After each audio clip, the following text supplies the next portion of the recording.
Hi, I'm Kevin, and this is HFX by Bike, a channel all about getting around Halifax by bike.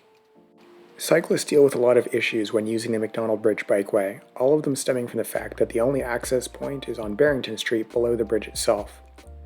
This leads to things like biking off the bridge, down the ramp, just to eat yourself onto North Street from the sidewalk and then climb back up the hill in free-flowing traffic just to get to where you're going. Or if that's not your thing, detouring halfway across the peninsula just to go a few blocks. None of this is ideal. I made a video late last year going over the most common suggestions about how to fix the bridge bikeway, so I won't rehash them all here. The reason I'm making another video about the bridge so soon is that there's some signs that our expectations about how the bridge is going to be made more bike-friendly are about to change.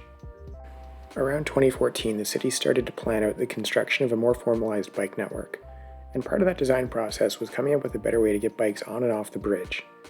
As early as 2015, it was announced that the city intended to build a bike flyover, clearing the space between the bridge ramp and Gottingen Street. The goal was to get bikes on and off the bridge efficiently, with no conflict points with cars in transit, and to have zero impact on traffic in general. And for $2 million and a completion timeline of about 2017, it seemed like a pretty reasonable strategy. So for the last decade, the status quo has been that the city is going to build a bike flyover, it will be done soon, and it'll probably cost a lot of money.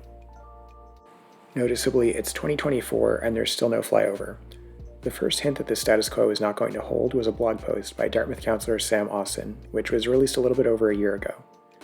In it, he noted that the cost estimate for the flyover had increased to $12.7 million and that the city would conduct a value engineering assessment in the subsequent months to see if the flyover was still the best option at that new price point. Well, it's a year and change later, and the answer may well be no. As reported by Matt Stickland in The Coast, the price of the flyover has once again increased to $15.8 million. The Public Works Department has produced several alternate designs and compared them in terms of cost and functionality to the flyover concept.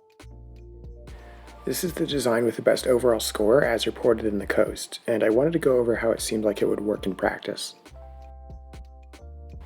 Here's a satellite view of the bridge ramp as it exists today, and here's an overlay of the design sketch from Public Works. This is a little hard to parse without staring at it for 20 minutes, so I'm going to convert it to the same design language I used in the other concepts from my original video. And now we can just ditch the sketch and talk about the changes. Okay, so for bikes, the big change is that there's now a hole in the fence separating bike and car traffic. This connects to the other side of the bridge via a bike-only cross ride linking to a set of paths and crosswalks that's going to be shared with pedestrians. This then connects both to Brunswick Street, which is going to be blocked to traffic turning into it, and then further up to North Street to another crossing of the ramp over to a new transit terminal on the northern side of the road. The lanes going onto the bridge from the Halifax side are already controlled by a set of lights that split the flow of traffic coming from North Street and from Barrington. I don't think it's explicitly stated anywhere on the Public Works sketch, but I'm assuming that the crossing will piggyback off of this signal timer. This wouldn't impact any of the outbound traffic per se, but would change how cars in transit get off of the bridge, as they would now need to be controlled by the same set of traffic lights. I bet that the timers would be adjusted to take this into account, but I'm not going to try to guess how. Circling back to the transit terminal, there's a new transit terminal. Presumably this replaces the bus stop on the island in front of Lauren Terrace, and makes for better space for buses to pick up and drop off passengers on the Halifax side of the bridge.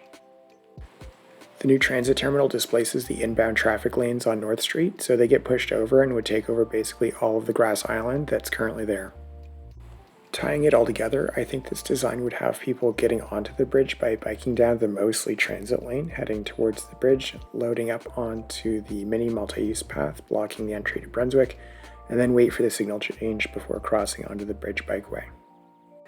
In the inbound direction, the intention seems to be the bikes would come down the bikeway, wait for the signal change, cross the traffic lanes onto the multi-use path, wait for the signal change again, cross the traffic lanes again, cross the traffic slip lane, cross the transit slip lane, and then from there it's not clear where bikes are supposed to go, so I'm just assuming that they're supposed to yeet themselves into the transit lane and then bike up North Street before waiting again at the lights to cross Gottingen.